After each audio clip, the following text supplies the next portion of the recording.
Pare che i bassanesi davvero siano stati molto collaborativi nel seguire la direttiva di rimanere a casa nella bella giornata assolata di ieri domenica, ahimè sotto l'incubo del coronavirus, almeno stando a quanto ci hanno riferito le forze dell'ordine impegnate sul territorio del Bassanese in quei controlli straordinari disposti dalla prefettura di Vicenza dopo il recente decreto ministeriale e i suoi divieti dei quali tanto si parla.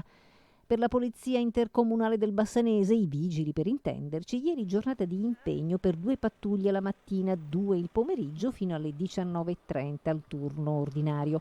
Va detto che alcuni agenti di polizia dipendenti comunali risultano essere in malattia, altri in ferie. In questa settimana saranno impegnate un paio di pattuglie la mattina e il pomeriggio e una pattuglia la sera fino alle 24. Per i carabinieri di Via Emiliani, nell'arco delle 24 ore, 34 le pattuglie in azione, 12 le denunce per persone provenienti da fuori comune in transito senza una comprovata necessità.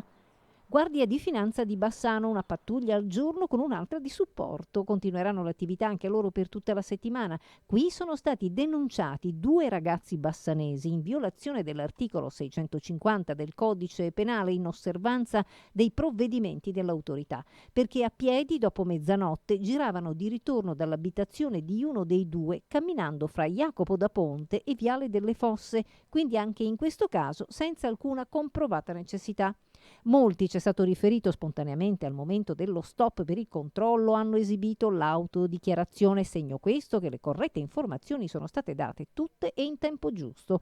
Un piccolo problema, soprattutto nel weekend, segnalato dalla Guardia di Finanza, la passeggiata fuori porta lungo i diversi tragitti del Brenta, a volte ritenuti un po' troppo affollati per l'emergenza coronavirus che richiede un po' di sforzo da parte di tutti affinché finisca presto anche questa esperienza che ci porti tutti alla fine a sentirci davvero sereni.